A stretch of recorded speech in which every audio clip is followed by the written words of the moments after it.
चांद रावत। मैं दीपक।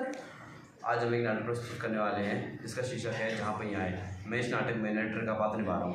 मैं इस नाटक में सहायक नरेटर और गायक का पात्र निभा रहा हूँ। मैं इस नाटक में जमीला बीवी का पात्र निभा रहा हूँ। मैं इस नाटक में आर साइकिल की कंपनी के मालिक का पात्र निभाता हूँ। मैं इस नाटक में फातिमा का पात्र निभा रहा हूँ। मैं इस नाटक में एक महिला का पात्र निभा रहा हूँ।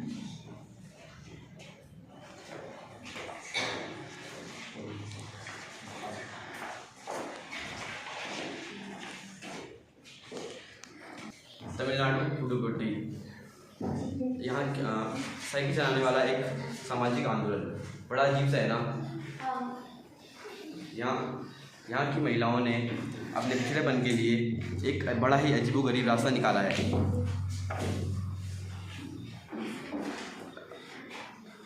गरीब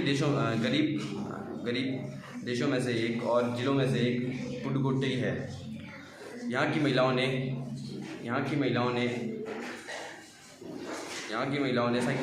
साइकिल चलाने वाला आंदोलन शुरू किया है। अगर हम 10 साल से कम उम्र की लड़कियों को हटा दें तब भी 1/4 महिलाओं ने साइकिल चलाना सीख लिया है और लगभग 17,000 से भी अधिक महिलाओं ने तो प्रतियोगिताओं में भाग लेना भी शुरू कर दिया है। एक मुस्लिम महिलाओं ने भी साइकिल चलाना सीख लिया है। उनमें से एक मुस्लिम महिला जमीला बीवी ने मुझसे कहा, यह मेरा अधिकार है। अब हम कहीं भी जा सकते हैं। अब हमें बस का इंतज़ार नहीं करना पड़ता। मुझे पता है, जब मैंने साइकिल चलाना शुरू किया था तब लोग ताना कसते थे, लेकिन मैंने उस पर कोई ध्यान नहीं दिया। एक और मुस्लिम महिला थी जिसका नाम फातिमा था। उन्होंने भी मुझे बताया, साइकिल चलाने का एक मुझे ऐसा चाव था कि मैं रोज़ शाम को आधा घंटा साइकिल चलाती हूँ और मुझे साइकिल चलाने से आज़ादी महसूस होती है और साइकिल चलाने से एक ऐसा उनको आत्मनिर्भर मिलता है जिससे मैं इसे कभी नहीं छोड़ूंगी।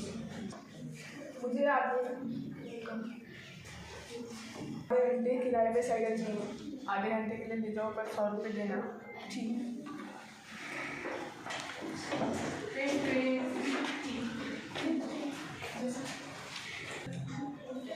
जमीला और फातिमा ये 20 वर्ष की आयु के आसपास है। इस जिले में साइकिल की धूम मची हुई है।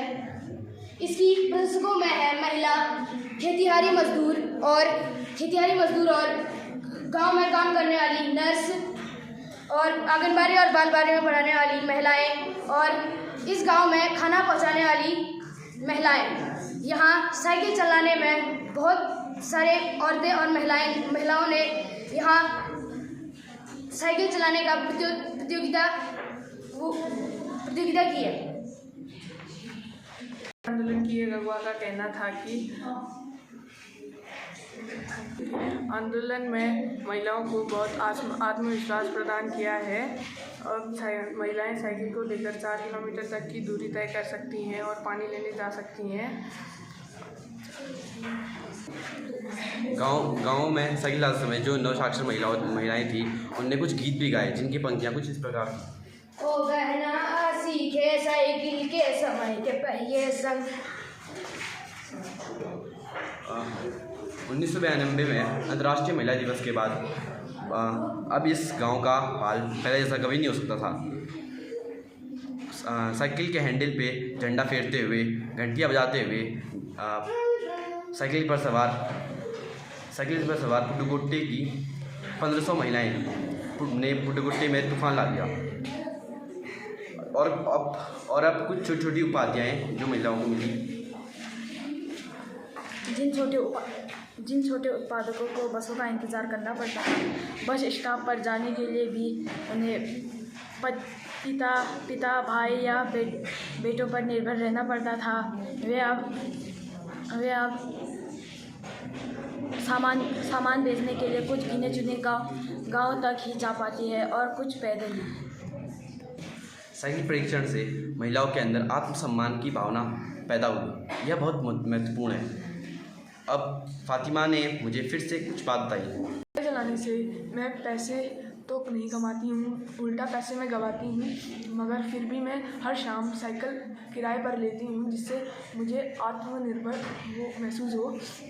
और हो गया सर। गाँव में इन सब हलचलों के दौरान जब मैं घूम रहा था तब मेरे को एक महिला मिली जिनने भी मेरे को बहुत सी बातें बताई। समझाना बड़ा कठिन है कि लोगों को यह समझाना बड़ा कठिन है कि उनके लिए साइकिल चलाना कितनी बड़ी बात है, उनके लिए यह हवाई जहाज़ चलाने जैसी बड़ी बात है। लोग इस पर हंस सकते हैं, पर लेकिन यहाँ की औरतें ही समझ सकती हैं कि उनके लिए यह कितना महत्वपूर्ण है। जो पुरुष इसका विरोध करते हैं वह जाए और टहले, क्योंकि जब साइकिल चलाने की बात आए तो पुरुषों से ज़्यादा महिला ज़्यादा चला पाई।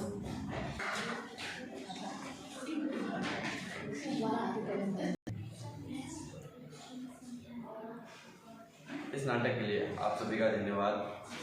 बेटी बचाओ बेटी पढ़ाओ। एक बार